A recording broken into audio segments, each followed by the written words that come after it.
Soy Martín Grilli, abogado, especialista en derechos reales, y en esta oportunidad quiero comentarles el tema sobre la posibilidad de la cesión de los derechos reales y de las relaciones de poder. En principio, con respecto a los derechos reales, el principio general que establece el Código Civil, precisamente en el artículo 1906, es la transmisibilidad de los derechos reales, salvo alguna disposición en contrario.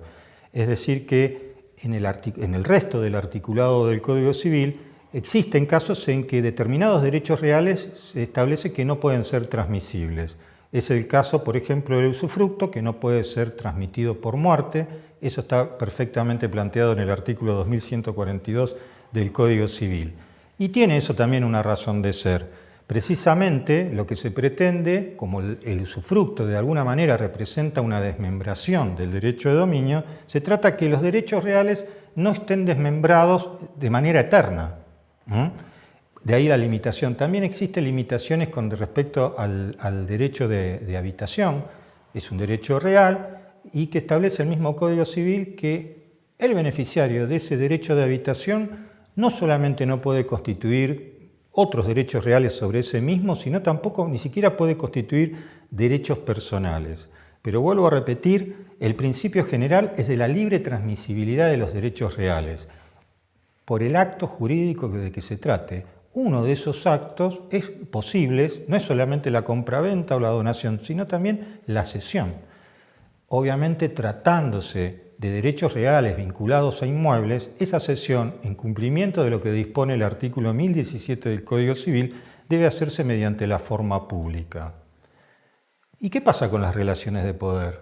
¿Son cedibles? ¿Son cesibles?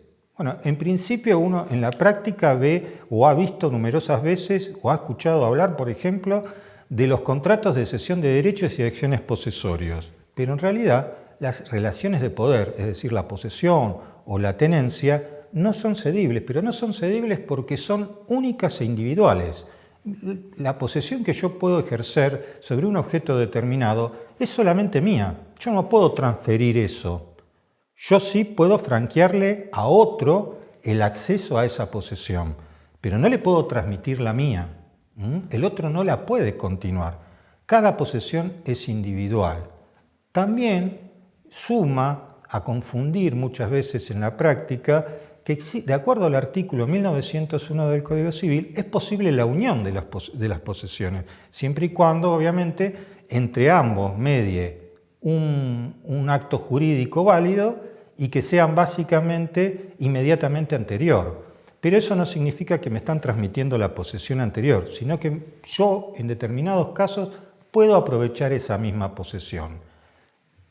Cabe entonces la pregunta de qué sentido tiene denominar cesión de derechos y acciones posesorios cuando las relaciones de poder son únicas e individuales. Bueno, en la práctica puede tener utilidad ese tipo de contratos que la ley no le establece la forma pública, sino la forma privada. Y la principal utilidad que puede tener es justamente posibilitar el día de mañana, si esa persona o ese adquirente, entre comillas, necesita usufructuar, poder aprovechar la posesión anterior.